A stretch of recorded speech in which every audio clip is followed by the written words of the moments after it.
কবিতা আমরা শুনলাম মাননীয় রামশঙ্কর গোস্বামী মহাশয়ের কাছে। আশা করি আপনারা সকলেই এই কবিতার মর্মোদ্ধার করতে সমর্থ হয়েছেন। এই কবিতাটি এটি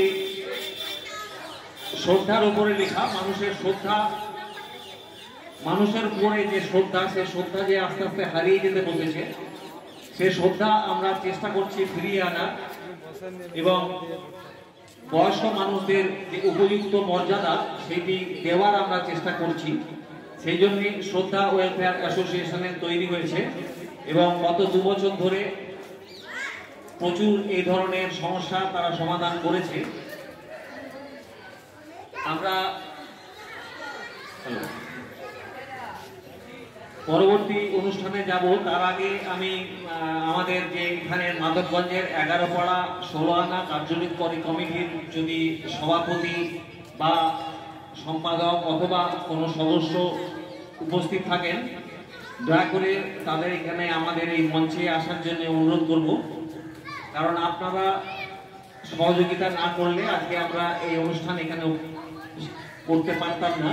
তাই আমরা চাই আপনারা আসুন, আপনাদের উপস্থিতিতে আমাদের এই অনুষ্ঠানের মর্যাদা আর একটু বাড়ুক এবং আপনাদের আমরা একটু সম্বর্ধনা দিতে চাই আমাদের এই মশলা এবং শ্রদ্ধা এনজিওর পক্ষ থেকে।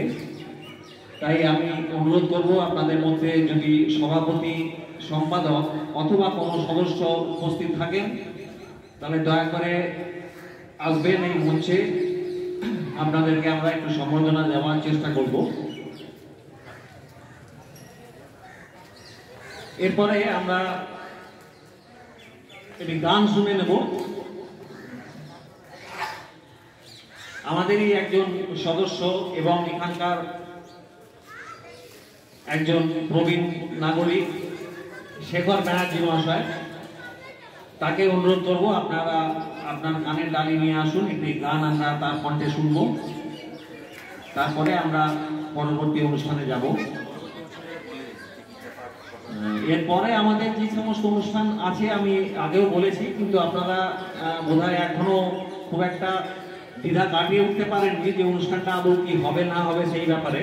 তো আমরা বারবার বলছি আপনারা আসুন, আপনাদের জন্য এই অনুষ্ঠান। কয়েকজন আমাদের মধ্যে এখানে এসেছেন, তারা তাদের নাম নথিভুক্ত করেছেন, তাদের সমস্যার কথা লিখিয়েছেন, সেগুলি আমরা যথোপযুক্ত জায়গায় পাঠিয়ে দেবো।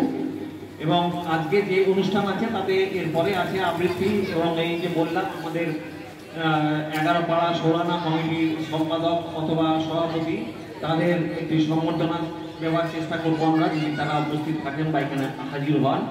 তারপরে আছে একটি ড্রাগ অ্যাবিউসের বিরুদ্ধে একটি পথনাটিকা এবং একটি শ্রুতি নাটক। তারপরে গীতা পাঠের অনুষ্ঠান আছে। তো আপনারা দয়া করে আসুন এবং আমরা এই অনুষ্ঠান এগিয়ে নিয়ে যাব।